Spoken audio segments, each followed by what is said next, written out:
Hello everyone, and welcome to the next video series of my dog's point of view, and I want to discuss fear and aggression. I think this is a very common issue. Now, there are two separate reasons for fear and aggression in a dog. The first one is lack of socialization, and so when I get a client with puppies, the first thing I say is I want this dog to meet 200 people and at least 30 dogs before they turn 5 months of age. That is a very crucial social window there, and if that window closes and they don't get enough exposure, they become fearful, and that fearfulness turns to reactivity. Get away from me, I'm fearful, bark, bark, bark, bark, bark. That's a little harder to fix, but not impossible, but it does take a little longer, and I'm going to go over methods on how to help these dogs in both cases. Reason number two: the dog was either attacked by another dog, or if it's afraid of people, was previously with people that were abusive to the dog, and so it mistrusts. Sometimes I get rescues that don't like men or don't like women, and probably because in that house they were abused by that particular person. Now, in this case, normally when a dog gets attacked or a dog got abused, you can often remind them of who they used to be before that happened. So this is a little easier to fix. We can usually get them back pretty quickly when, I used to play with dogs and now I don't because I got bit. And then you introduce them to a lot of nice dogs again and makes them remember who they were. Or, used to go to vineyards with their owners and now they go back to the vineyards and go, oh yeah, I remember this. And people were nice, so that's something to consider. Now, how do I handle this? I'm going to discuss not only the true fix, but also the temporary fix while you're working the true fix, okay? So, temporary fix. Not equipment, by the way. I like to use natural dog language, and if you check out the series, I have a whole slew of dog language videos out there, so check those out because they're important to everything else I discuss in these series of videos. Move away. Now, I love teaching move away, and we're going to tack it on with another cue, by the way, by walking up to something, and when your dog's at the end of the leash, make an immediate 180 and go, move away, and as you turn gently, loosen the leash and walk in the other direction. And do this on a regular basis. Move away as soon as your dog approaches something.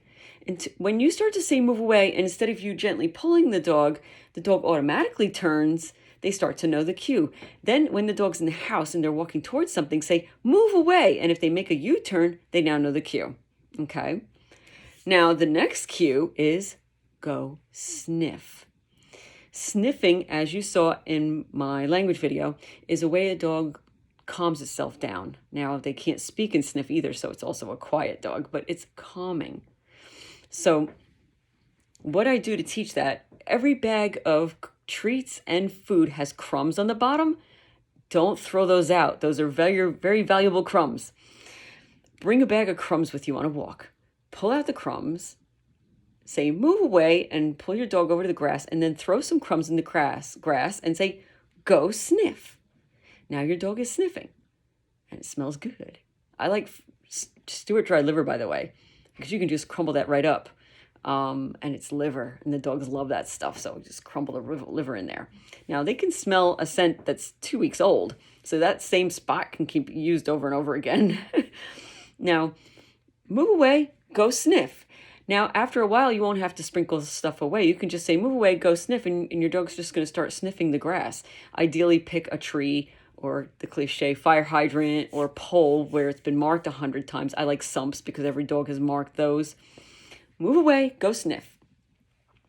Now, when the stimuli is walking by, when you say move away, your dog is going to be grateful. And I've done this with a lot of dogs, and they're all like, yes, I want to move away from what I'm afraid of. You know what I mean? They're, thank you for letting me move away. Go sniff. And now as that stimuli is walking by, they're calmly sniffing. Or you're walking past that house that has barking dogs. Your dog is calmly sniffing. And then they learn to self-soothe and not be stressed. Dogs don't want to be stressed. They want to self-soothe. And you'll find how surprisingly quickly they want to move away and go sniff. Okay. Now, secondly, the fix. shunning and splitting. And I discuss this also in my videos about language. And how I do this when I do my class is called a calming circle for dogs that are afraid of either people or dogs. We tie the dog to a pole, or if you're in the house, you can even do it in the house. Tie the dog to something. Now, approach with the person that they're afraid of or the dog. The owner is standing with the dog, okay? Somebody approaches. The minute the dog reacts, the owner and that person walk away and leave the dog. Now, of course, the dog's going to start whining a little bit because the owner left, right? When the dog is quiet, the owner comes back. Now the person or dog come back again. Rawr, rawr, rawr, rawr. Both of them leave and abandon the dog. Now the owner goes back again. Now by the third time, and yes, it usually is the third time, the person walks up and the dog doesn't say a word because it doesn't want to lose its owner, okay? At that moment, the person tosses the dog some treats and the owner tosses the dog some treats and says, "Good job." Pick a treat that they only get when that whatever stimuli is that they're reacting to is around. So not something you always give your dog. This is special. So when a dog is around, if they're afraid of dogs or if people, use something special like cheese or roast beef or hot dogs. I don't care. Something they don't normally get. Chicken. So now you keep doing this. And every time the person comes back, treat. Good job for not reacting. And then the next time you do it, you're going to add two people. The one the dog recognized from before and a new person. Or same thing, a dog and a different dog. Dog I trust now, dog I don't trust yet. And keep adding that number up. With the two that they recognize, then the three they recognize, and always add one extra. And next thing you know, it's a 4-week class that I do. Next thing I know, this dog is walking around with a pack of 5 dogs or with a bunch of different people without reacting and comfortable.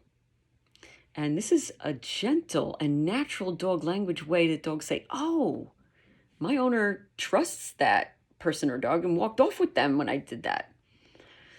Now, also in a house, I've had a whole family, dog wanted to rip my throat out, was tied up to a table back there. The minute the dog reacted, I had the whole family, kids and all, surround me with their back to the dog. Now, you don't even say a word to the dog. Surround the person. Okay? And at that moment, the dog shuts up. Like, they trust that person. This is called splitting. And dogs actually split to say, "I don't want an altercation because we trust this person." Okay? But you can also all walk out the door with that person and then come back in and the dog reacts again. Everybody walks out again. You can use that same method. Splitting is beautiful. Pay attention to what they're reacting to. If it's a dog, pet the dog and say, "I trust this dog. Oh, this is a nice dog. Good job." And then the dog starts to whine and go, "Oh, you're getting attention instead of me." Never punish a dog that's reacting. They're just saying, "Get away from me, get away from me. I'm afraid." We don't want to punish that. Instead, we're going to just kind of ignore them, pay attention what they're reacting to say, we trust this, even though you don't. And then the dog starts to feel trust as well. So keep that in mind. You don't want to hit the dog's nose or yank them or, it just makes them hate it more. I'm getting in trouble here. You're making me get punished for being in my presence. But instead, you're just gently walking away, ignoring, not saying a word, don't correct, don't say anything, and paying attention to the stimuli.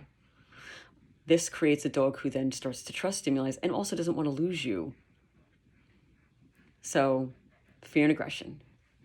You may move away and go sniff while you're working this. And then when you get a chance to tie your dog up and practice, shunning and splitting. It's a beautiful thing, and it's all natural and the way dogs understand. Thank you so much.